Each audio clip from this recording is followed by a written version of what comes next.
কারণ আমাদের লিডার কারা বলুন তো? আমার লিডার সাধারণ মানুষ। আমাকে ফুটুনি করতে হয় না।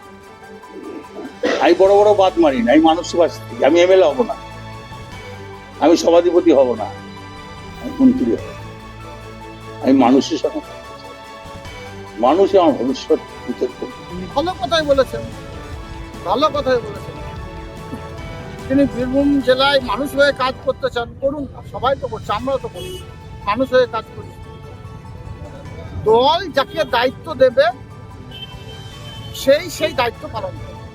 দল যদি কাউকে বলে বিধায়ক করব, সে বিধায়ক হবে। দল যদি কাউকে বলে সভাধিপতি করব, সে সভাধিপতি হবে।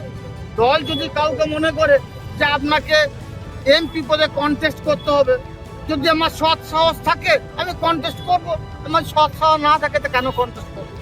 তার জন্য সৈনিক হিসেবে থাকাই ভালো। যে যে জায়গায় আছে, দল যাকে যে দায়িত্ব দিয়ে সে দায়িত্ব পালন করছে। হয়তো কাউকে এমএলএ, বীরভূম জেলায় দেখুন লক্ষ লক্ষ মানুষ মামাটি মাসে সৈনিক আছে। সবাই তো এমএলএ এমপি সভাধিপতি হতে পারে না। কাউকে সৈনিক হয়ে থাকতে হবে, কাউকে শাখার সঙ্গে দায়িত্ব নিয়ে থাকতে হবে। সভাপতি সেভাবে দায়িত্ব নিয়ে আছে, তিনি সৈনিক হয়েই থাকবেন। এটা তার ব্যাপার। দল যেটা ভালো বুঝবে সেটা। দল যদি আজকে আমাকে সভাধিপতি করেছে, কালকে যদি মনে করে যে কাজল তোমাকে সভাধিপতি থাকতে হবে না, রিজাইন দিয়ে দেবো। যদি দল মনে করে আমাকে অন্য কোনো পদে নিয়ে যাবে, অন্য কোনো দায়িত্ব নিয়ে যাবে, যাবো। দল যদি মনে করে একটা গ্রাম পঞ্চায়েত দায়িত্ব দেবো, নেবো।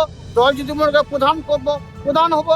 দল যদি মনে করে মেম্বার করবো, মেম্বার হবে। দল যদি মনে করে তুমি একটা শাখার সঙ্গে দায়িত্ব নিয়ে বসে থাকো, চুপ করে বসে থাকো, তো সভাপতি তুমি সেভাবে হয়তো বসে আছো।